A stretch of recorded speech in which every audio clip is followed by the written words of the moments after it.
우리는 건강한 교회를 추구하고 있습니다. 또 건강한 성도를 추구하고 있습니다. 건강한 성도들이 모이면 건강한 교회가 되죠. 오늘 본문에서 사도는 에베소 교인들의 속사람이 능력으로 강건하게 되기를 기도하고 있습니다. 건강한 성도가 되려면 어떻게 해야 할까요? 먼저 우리의 육신이 건강해지려면 어떻게 해야 합니까? 아시다시피 기본적으로 잘 먹어야 하겠지요. 그리고 호흡을 잘 해야 하겠죠. 또 좋은 공기를 마셔야 합니다. 또 정기적으로 운동을 해야 합니다. 그렇게 말하는 것은 우리의 영혼도 그와 같은 원리에 비교해서 말할 수 있다는 것입니다. 속사람이 건강하게지기 위해서는 어떻게 해야 합니까? 첫째로 잘 먹어야 합니다. 하나님의 말씀은 우리에게 생명의 양식입니다. 요한복음 6장 63절을 보니까 내가 너희에게 이르는 말은 영이요 생명이라 그랬습니다. 그래서 하나님의 말씀은 사랑의 말씀입니다.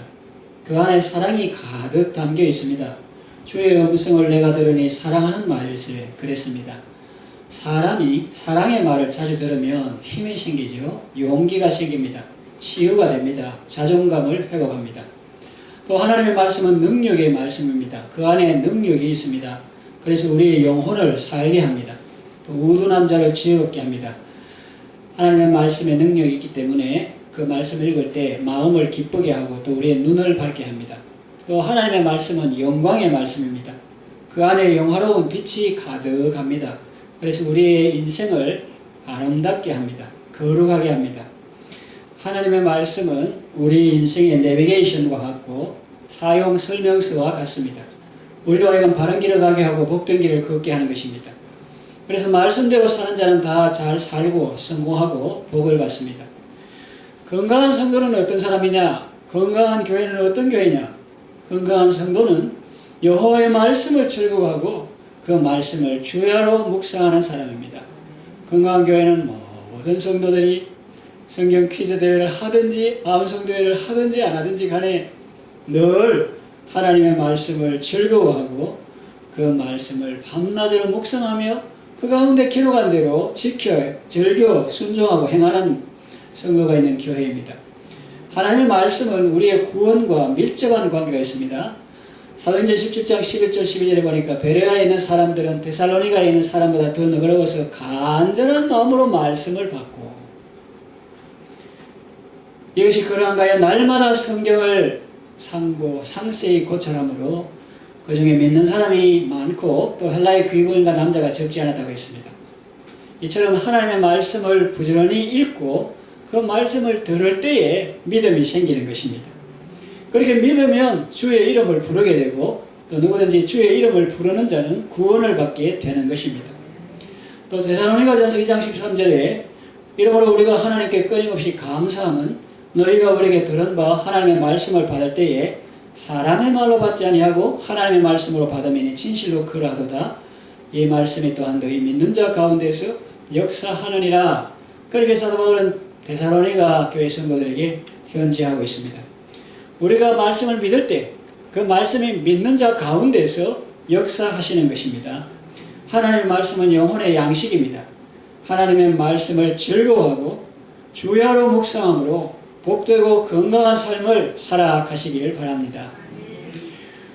두 번째, 속사람이 건강해지기 위해서는 호흡을 잘 해야 합니다.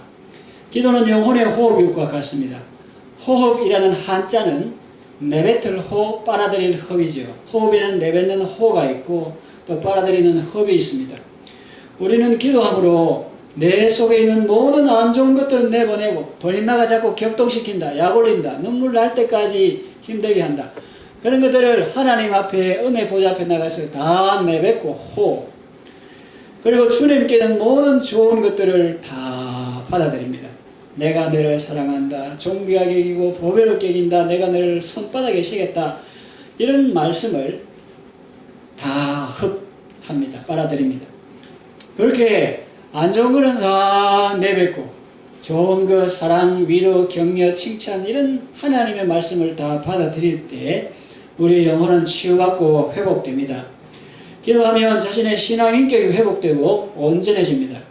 예수님의 인격을 담게 되는 것입니다. 이렇게 인격의 변화가 있고요. 호흡을 하면, 그리고 또 우리의 사역에도 많은 변화를 가져옵니다. 사역할 때 하나님의 뜻을 잘 분별하고 하나님이 기뻐하시는 일을 하게 합니다. 기도가. 그리고 그 일에 매진하게 합니다. 이 땅에 계실 때 하나님의 뜻을 행하시고 그 일을 온전히 이루셨던 것처럼 자기도 그렇게 살게 되는 것입니다. 인격 사역 말인데 그 다음 능력도 마찬가지입니다. 기도는 또 하나님의 능력이 우리에게 임하게 합니다. 기도하면 하나님이 은혜 주시고 능력을 주십니다. 그래서 모든 선한 일에 열매를 맺게 되는 것입니다. 기도 없이는 아무리 준비해도 소리나는 구리와 울리는 꽹과리에 불과합니다. 기도할 때 한마디를 해도 그것이 상대방의 마음에 꽂히는 말이 되고 심령과 골수를 찔러 쪼개며 수술하고 치료하는 능력의 말씀이 되는 것입니다. 성령께서 역사하시면 많은 시간, 많은 말이 필요 없습니다. 한마디를 통해서라도 주님은 얼마든지 역사할 수 있습니다. 생명의 언어로 사람의 영혼을 터치하고 구원하시기를 바랍니다. 하나님의 능력으로 많은 사람을 살리고 세우는 여러분 되시기를 바랍니다. 구약 스가랴 4장 6절 하반절에 보니까 이는 힘으로 되지 아니하면 능으로 되지 아니하고 오직 나의 영으로 되느니라 했습니다. 구약시대 그 성전을, 방해꾼들이 많지만 그 성전을 건축하는 일이나 또 사람을 온전한 주의 제자로 세우는 일이나 신약 성전은 우리가 하나님의 성전인 것과 하나님의 성령이 우리 안에 가시기 때문에 건물 세우는 것도 중요하지만 한 사람을 온전한 자로 세우는 그것도 참 중요하거든요. 그런 일이나 혹은 악한 귀신을 쫓아내는 일은 이는 힘으로 되지 않으면 능으로 되지 않냐고 오직 나의 신으로 된다 했기 때문에 인간의 힘이나 능력만으로는 불가능합니다. 오직 하나님의 영이신 성령님만이 가능합니다. 마가복음 9장 29절에 기도 외에 다른 것으로는 이런 종류가 나갈 수가 없다고 했습니다. 그 아주 흉악한 귀신이기 때문에 우리가 기도할 때 이런 일이 실제로 일어나는 것입니다.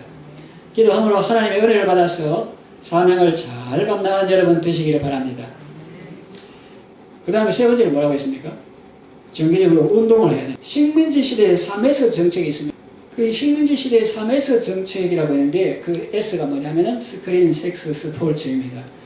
그래서 독재 군부의 사람들이 독재자가 정권을 잡을 때 사람들이 자꾸 정치에 대해서 알고 관심을 가지고 자꾸 이렇게 비판하면 힘들기 때문에 식민지 시대 3S 정책은 스크린, 영화 산업을 진행해가지고 사람들 하여금 헛된 것에 빠지게 하는, 그 다음에 섹스, 그 다음에 스포츠, 뭐 여러 가지 프로야구나 이런 걸 만들어가지고 사람들이 영화나 쾌락이나 또 이런 데 빠지게 해가지고 정치에 대해서 무감각하게 해가지고 관심을 엉뚱한 데로 돌리게 해서 정치적 감각을 무디게 해서 자기의 뜻을 관철하려는 정치학 용어입니다. 이걸 식민지 시대의 3S 정책이라고 합니다.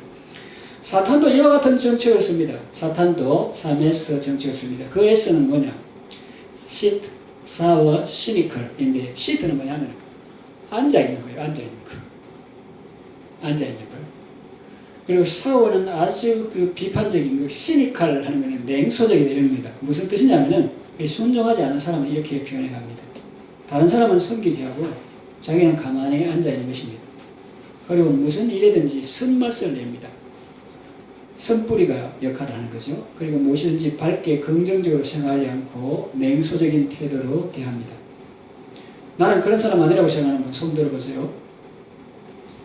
정도의 차이는 있지만 우리 모두는 이런 습성을 다 가지고 있습니다. 벗어나는 좋은 비결이 있는데 그 영혼으로 하여금 운동 안 하게 하고 골병들게 하는 거기서 벗어나게 하는 비결이 있는데 그건 뭐냐면 바로 순종하는 것입니다. 순종은 운동하는 것과 같아서 많은 유익이 있습니다. 순종하다 보면 땀이 배출되고 노폐물도 배출됩니다. 몸이 가벼워집니다.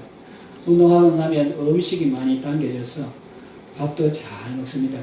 절대로 밥 투정하지 않습니다. 배부른 자는 꿀이라도 싫어하고 배고픈 자에게는 쓴 것이라도 달다.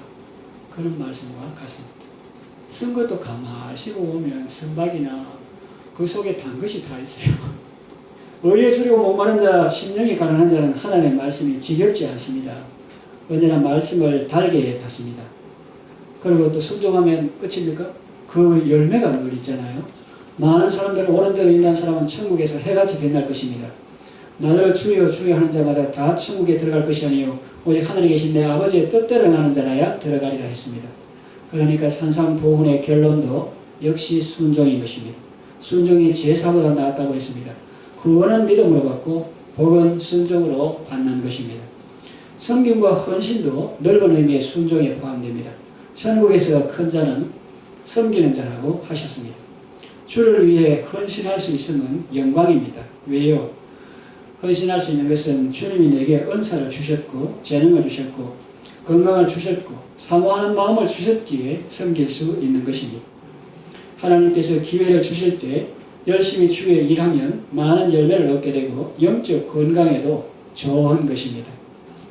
이 섬김과 헌신은 교회 예배에만 국한되지 않습니다. 일터에서도 열심히 일해야 합니다. 전도서 9장 7절에 보니까 이런 말씀이 있습니다. 내 손이 일을 얻는 대로 힘을 다하여 할지어다. 내가 장차 들어갈 스올에는 지옥 음부라고 번역할 수 있는데 그냥 죽음 이후 세계라 생각하면 됩니다. 내가 장차 들어갈 스올에는 일도 없고 계획도 없고 지식도 없고 지혜도 없음이니라 그랬습니다. 죽으면 아무 일도 못하니 살아있을 때 열심히 일하고 직장에 있을 때 열심히 일하고 힘 있을 때 열심히 일하라는 것입니다. 열심히 일하다 보면 쉬는 날도 오는 것입니다. 그때는 또 감사한 마음으로 쉬면 되는 것입니다. 가정에서나 교회에서나 일터에서나 어디에서나 잘 섬기셔서 건강하고 복된 삶을 살아가시기를 바랍니다. 이 말씀을 정리 마칩니다. 말씀과 기도 그리고 순종의 삶은 아무리 강조해도 지나치지 않은 그리스도인의 삶의 핵심입니다. 말씀 생활, 기도 생활, 순종 생활로 건강한 가정을 이루고 건강한 삶을 누리시기를 바랍니다.